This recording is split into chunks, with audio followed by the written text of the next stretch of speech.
when it comes to using artificial intelligence, whether it's healthcare or medicine, finance, or security. As soon as you observe something which is away from the normal, you've got to have a way to go and audit and understand it. That's what you do.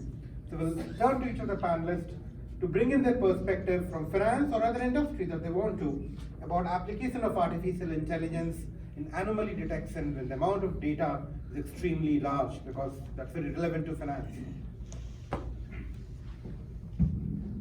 I get to go first. So when I think about the use cases of AI and ML in modern world today, I think it's, in my opinion, it has become indispensable today. I think I'll give it multiple different use cases. I think Veena talked about sort of on the collection side, right?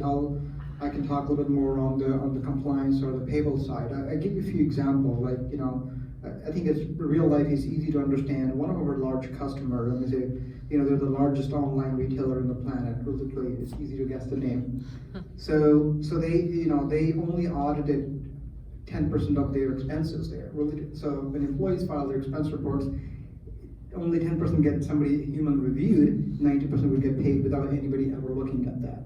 So now think of, as a finance guys, how big of that risk it is. It is risk of you know, leakage, fraud, and compliance-wise, some bribery happening. Somebody, you know, could be happening anywhere. You don't know. So using AI and ML today, so using, you know, they audit 100% of the expenses today, and how are they able to achieve that with the same human capital that they have? Now, they, you know, we're saying, okay, 80% or 90% are low risk to medium risk that you don't need to worry about. 10% or the 15% expenses are the ones that you need to audit. So the same 10% that they were randomly selecting, now it's a very targeted audit that they're doing, right? So now, think if I'm a CFO of that company, I would sleep well at night knowing that I have much better compliance and I have immediate savings as well, because now my employees know, well, before they knew, I only had a 10% chance of getting caught. Now they know they have 100% chance of getting caught. There's no way they're gonna try to slip anything through, right? So it's not only, so it's helping you generate savings because you have less fraud happening, you know, and just that's one of the examples that I can think of, right? So, and also when we think about, you know, our core system that we use, which whether you're using whatever ERP system you're using, that we call them a system of record, right? That's kind of where you process all the transactions.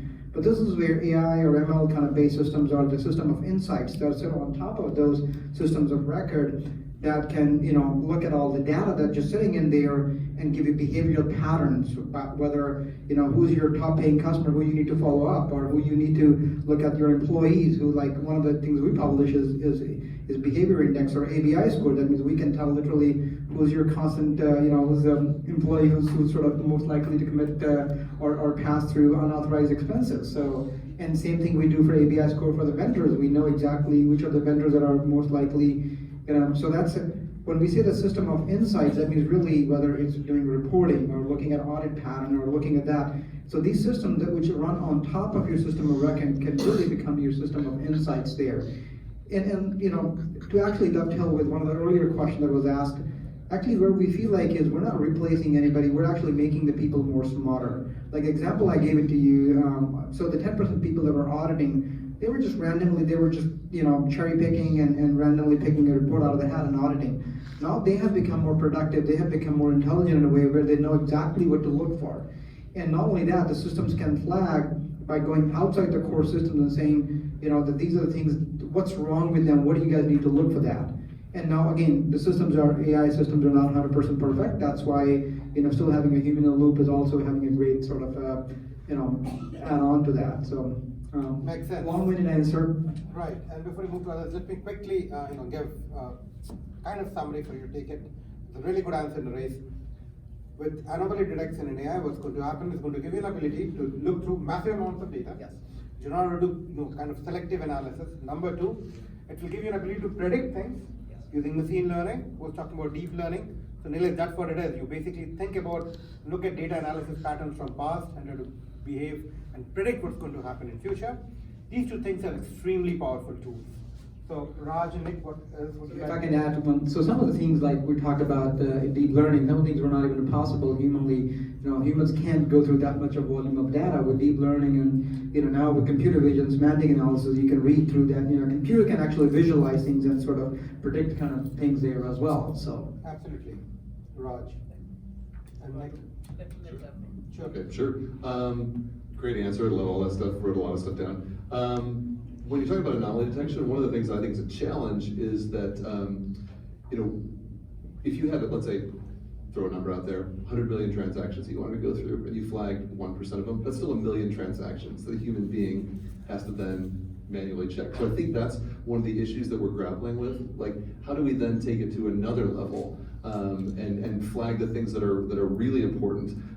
Some of the easy ones that my previous company, Intact, is building out is things like if an expense is coded to the wrong department, like you have a commission check, but it's coded to the development organization, that doesn't belong there, and a machine could flag that or see it like immediately, even before a human being could see it. One of the problems with auditing is auditing is sampling, right? So you're just cherry picking data here and there and hoping that you find the error if you're an auditor and hoping you don't find the error if you're the company. But one of the things with continuous audit and having a system doing the deep learning and digging through your data is that you don't have to sample. All of your data is being evaluated all the time in real time. So I think that really opens up a huge opportunity for the finance team to kind of take their game to the next level. They don't have to just pull data. Now they can have the data brought to them and they can then choose the entries that they want to go after. Perfect. So what I'm going to add here to give a color to these people, but before, sorry, Raj, you have to say something. I think I agree with both the examples, and there are tons of examples available in the market where like the AI is actually working and companies are still using those. And maybe I'll give a chance to the audience later on once you finish, like what area they would like to touch. Yeah, I'm going to take that in a minute. Right. So I'm going to talk about something which is a little bit divergent because based upon the questions you asked in Veena's one-on-one chat, and then I'm going to follow what Raj has said. So guys, along with artificial intelligence, there's another area you hear a lot: cloud computing. Amazon Web Services, Google Cloud. What's going on there, right? And how is that related to, let's say, artificial intelligence and whatever we are discussing today? What has happened is, at a high level, what cloud computing has done is, it has made it much more easy to get very cheap compute and storage capabilities. Just understand it like, hey, you can now rent places to live instead of building houses.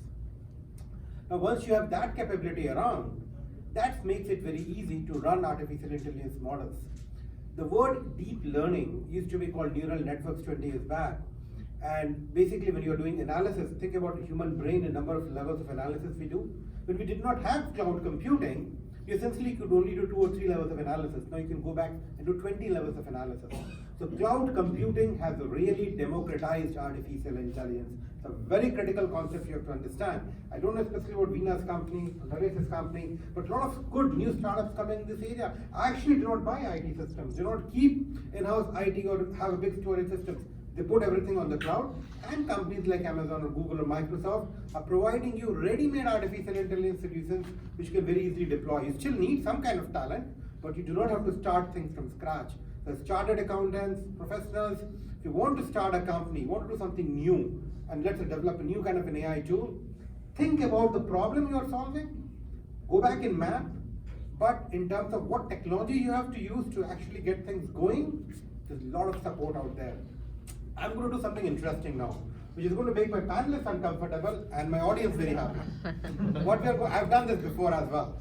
What we're going to do is, because we've already taken a good amount of time, and this can end anytime when we want, is instead of we actually going through every possible use cases and we can think about it, we will like to have an open floor. Yes. Any audience can ask any use case that you can think about in finance, accounting. We'll come to you, madam. Finance, accounting, economics, or for that matter, any area that you want, and we will help you understand how artificial intelligence can be applied to it. And if panelists cannot answer, they'll be in trouble. I'm here to cover you. So, madam, you wanted to go first? Why don't we give you a chance?